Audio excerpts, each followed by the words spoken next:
নমস্কার প্রিয় দর্শক বন্ধুরা, এই মুহূর্তের সবথেকে বড় খবর, ইন্ডিয়া জোটকে পাত্তাই দিল না মোদী সরকার। অর্থাৎ এনডিএ জোট লোকসভার প্রথম অধিবেশনের দিনই বুঝিয়ে দিল আগামী দিনে ইন্ডিয়াকে বেশি গুরুত্ব দেওয়ার কোনো প্রয়োজন নেই। সোমবার থেকে শুরু হয় লোকসভা অধিবেশন।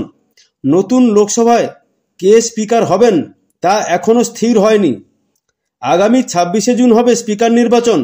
স্পিকার পদ পাওয়ার দাবি জানিয়ে আসছে ইন্ডিয়া জোট। তবে তার আগে সংসদ পরিচালনা করার জন্য বিজেপি সাংসদ ভর্তৃহরি মেহতাবকে প্রোটেম বা অস্থায়ী স্পিকার নির্বাচন করল। সোমবার অধিবেশন শুরুর আগে রাষ্ট্রপতি ভবনে শপথবাক্য পাঠ করান তিনি।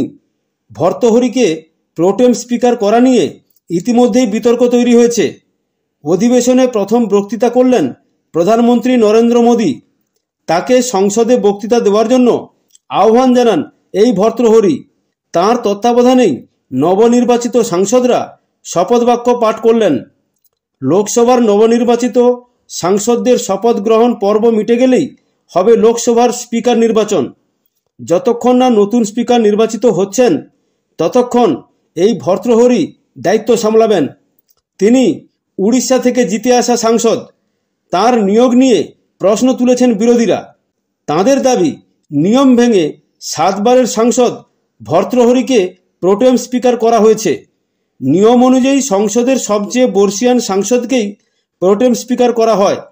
সেদিক থেকে দেখতে গেলে এবারের লোকসভায় সবচেয়ে বর্ষিয়ান সাংসদ কংগ্রেসের সুরেশ কোদিকুন্নিল। তিনি 8 বারের সাংসদ। তবে সুরেশকে বাদ দিয়ে ভর্তৃহরিকে প্রোটেম স্পিকার করা নিয়ে আপত্তি তুলেছেন বিরোধীরা।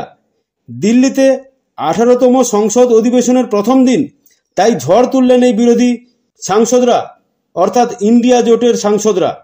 সরকারকে চাপে ফেলতে সংসদের বাইরে সংবিধানের কপি হাতে বিক্ষোভে সামিল হয়েছিলেন তারা। কংগ্রেসের সোনিয়া গান্ধী, মল্লিকার্জুন খাড়গে থেকে শুরু করে তৃণমূলের সুদীপ বন্দ্যোপাধ্যায়, সৌগত রায়, নবনির্বাচিত বাপি হালদার সকলেই নামলেন প্রতিবাদে। সঙ্গী অন্যান্য বিরোধী দলের সাংসদরাও তাদের দাবি, সংবিধানকে বাঁচানোর লড়াই করছি আমরা। নতুন সরকার একাধিক বিষয়ে ইতিমধ্যেই পক্ষপাতদুষ্ট আচরণ করছে। কেন কংগ্রেসের 8 বারের সাংসদ কে সুরেশকে বাদ দিয়ে প্রোটেম স্পিকার 7 বারের ভর্তৃহরি মেহতাব, এই প্রশ্ন তুলে সোনিয়া গান্ধী, মল্লিকার্জুন খাড়গেরা প্রতিবাদে সামিল হন। রাহুল গান্ধীর অভিযোগ, মোদী এবং শাহরা দেশের সংবিধানের উপর আঘাত আনতে চাইছে, কিন্তু কোনো ক্ষমতা, কোনো শক্তি সংবিধানকে ছুঁতে পারবে না। আর তৃণমূলের ইস্যু, তাদের বাদ দিয়ে ভারত বাংলাদেশের মধ্যে গঙ্গা চুক্তির পুনর্নবীকরণ।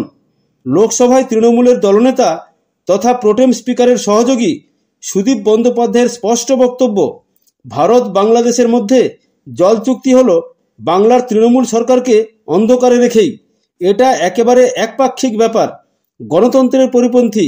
তাই প্রথম দিন থেকে আমরা মোদীকে বোঝাতে চাইছি যে আমরা গণতন্ত্র বাঁচাতেই এই সংসদে এসেছি।